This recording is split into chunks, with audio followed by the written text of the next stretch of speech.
Of course, the ancient turtle of Mugambu Gambu can be found near the Ngorongoro crater, and Victoria Falls can be found in Zambia, where the Mukdubagong monster of the water lives.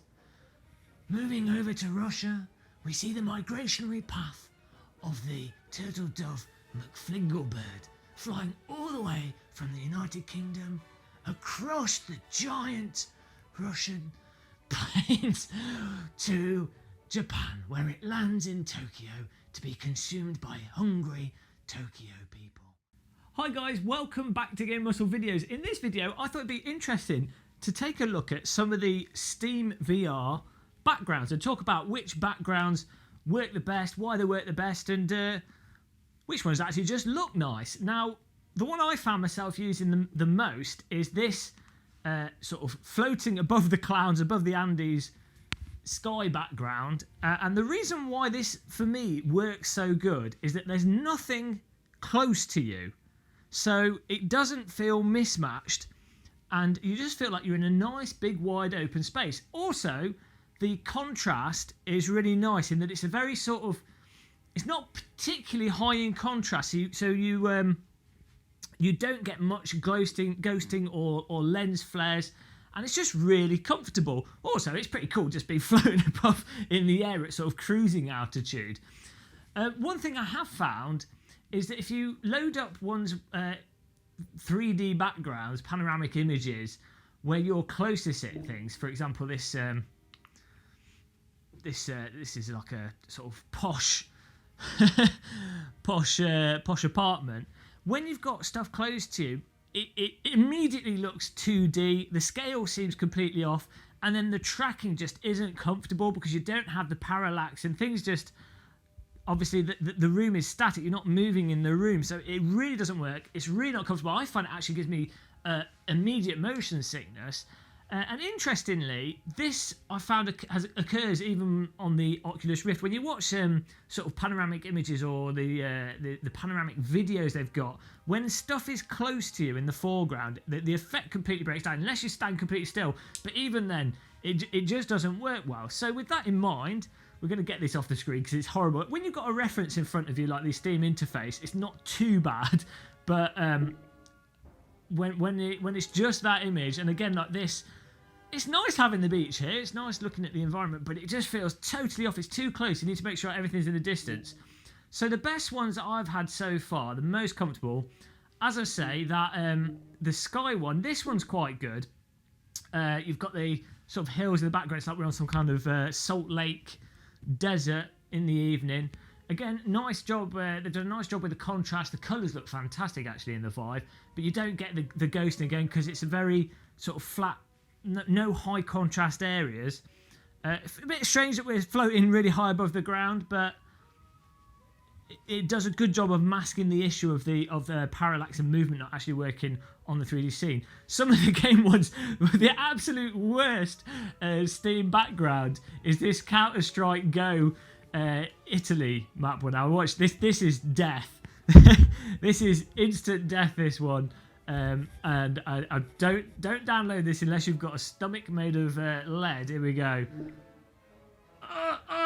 It's like the image has been taken at an angle, so our floor is like being on one of those roller coaster rides or like these theme park things where they bend the room around you, and it feels so off because that's flat, but the environment is tilted at sort of 40-degree angle. It's so motion sickness inducing, absolutely horrible.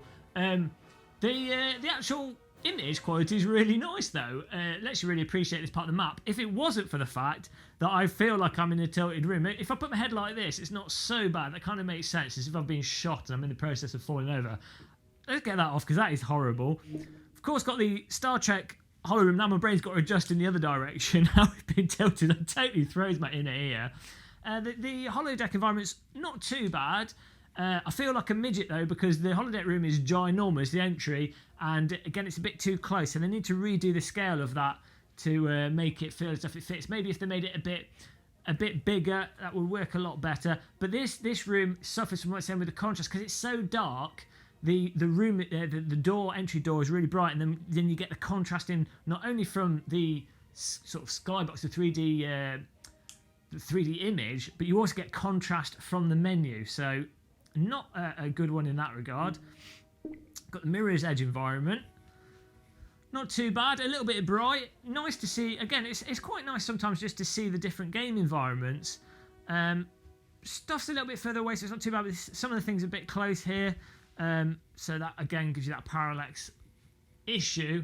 As I say, it's nice to see the game environments as a 3D view and feel like you're a bit there. But again, not particularly good as a functional 3D background. We're hitting something. We've got to be careful, it's a tripod. This world map one was really cool. What I like about this, actually, outside of as a Steam VR background, it's really cool that we're actually inside of a globe. It's a shame we can't turn the floor off here, because I'm going to be able to see, I don't know what we'll be able to see, presumably Australia. Let's see, where are we? There's the Pacific Rim, there's America, there's the United Kingdom. So Australia's over there, so we've just got the South Pole, I guess. That makes sense. Obviously, it's just you're not used to seeing the globe inside out, but it's incredible to look at stuff and take it in. And because it's a nice distance away from me, it feels as if it's sort of 10-20 meters away. So it's a good distance away, so the parallax thing isn't an issue, and it's a really good high quality image. Fantastic. Is it France, United Kingdom, Norway, Belgium? We've lost we can point at stuff here. Go, hello, welcome to David Attenborough's tour of Inside the Earth. Here we see the Americas, North America and South America. And moving down, we see Africa here. Of course, the ancient turtle of Mugambu Gambu can be found near the Ngorongoro crater, and Victoria Falls can be found in Zambia, where the Mukdubagong monster of the water lives. Moving over to Russia, we see the migratory path of the turtle dove McFlinglebird, flying all the way from the United Kingdom across the giant Russian plains to Japan, where it lands in Tokyo to be consumed by hungry Tokyo people. That's how David Attenborough would narrate Inside the Globe. But it's a fantastic 3D environment, fantastic wallpaper. Just noticed Italy, the shoe of Italy. Got another little monument here. This is a bit weird again. Stuff close, not so good. We've got the Salt Lake one here, but without in the daytime. And what they've done is they've photoshopped the bottom of it to be just a flat colour, so it looks a bit like fog. And this actually is quite effective and fixes the issue that's in the other one where you feel like you're floating above. And this is actually a really, really good background. Again, stuff's in the distance, nothing up close. You can see the sort of valve sort of space just going off, and it feels very natural. So another really good background. We'll have to I don't know the names of them. You'll be able to see them if you scroll through the menu. You'll see which ones we're bringing out. International Space Station, absolutely awesome to look at in 3D. Well, not in 3D again, but to look around inside the space. Kind of feel like you're in here again, because stuff's close to you. The scale feels completely off. This is more just fantastic to have a little look at rather than to use a practical background. It makes me feel motion sick straight away because it's not tracked properly, because there's no parallax, there's no 3D. Not good background, but we're looking inside the ISS, which is just an incredible thing to do in general. I mean, this would be good wherever you put it.